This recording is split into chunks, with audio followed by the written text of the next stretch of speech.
To yield to the gentlelady from Ohio, the chairwoman of the Congressional Black Caucus, Congresswoman Beatty. Request from Texas is granted. Thank you.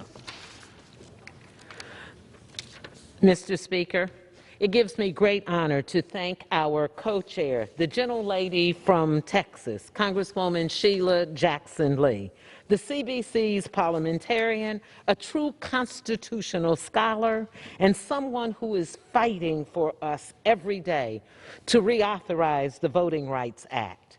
And her co-anchor, Congressman Richie Torres from New York, but he would say the Bronx. And tonight, he's in the Speaker's chair.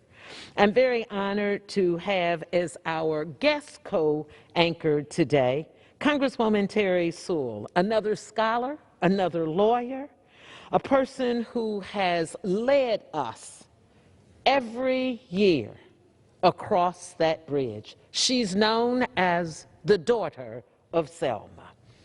Tonight is about our power, our message. And as we celebrate also Women's Month, International Women's Month, it's fitting that our anchors tonight are women. I rise this evening for the Congressional Black Caucus's Special Order Hour, the first annual John Lewis Special Order Hour, on the 56th anniversary of the Bloody Sunday March, and to echo our power, our message. You will hear that a lot tonight. This is a solemn moment and gives us the opportunity to speak directly, Mr. Speaker, to the American people and reflect on the critical importance of voting and voting rights in our country and why we must do everything in our power to fight attempts to curb voter participation and to continue to promote and advance voting rights. 56 years ago, our late colleague, Congressman John Lewis, a true American hero, alongside hundreds of others, marched and risked his life to protect the voice of the many. His courage and that of so many others brought us the Voting Rights Act of 1965, a law passed by a bipartisan Congress whose conscience has been shocked awake.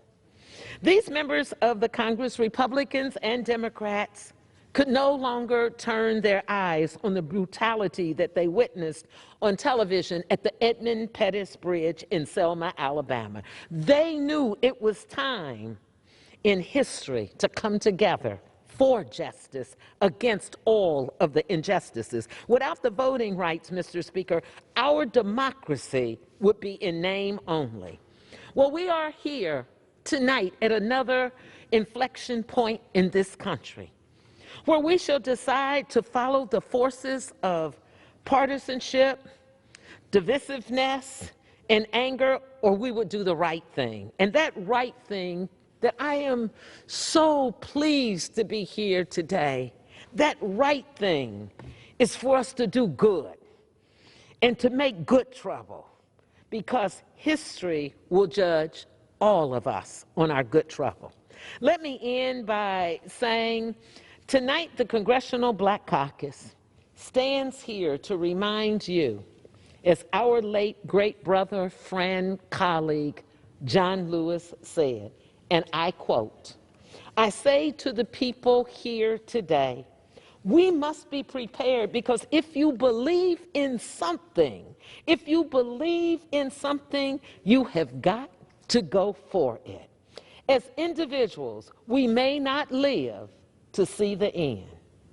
So tonight, through our power, our message, the Congressional Black Caucus will continue his fight in his name and the names of all others who laid the foundation for the work we do.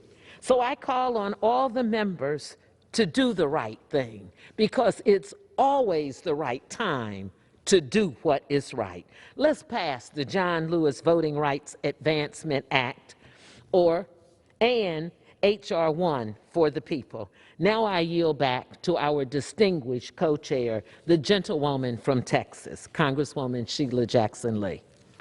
Let me thank the distinguished gentlelady from Ohio for setting just the right tone of why members of the Congressional Black Caucus are on the floor today. Let me acknowledge the gentleman from New York, who is now Speaker Pro Tem, who is my co-anchor. How appropriate for him to be presiding over this special order dealing with the deeply embedded segregationist violent period when we were fighting for voting rights. Isn't it interesting that we are now in the midst of fighting for the passage of H.R. 1, but we are in the midst of a battle to ensure the passage of H.R. 4, the John Robert Lewis Voter Enhancement Act. Let me just briefly set the tone as my members continue to do and to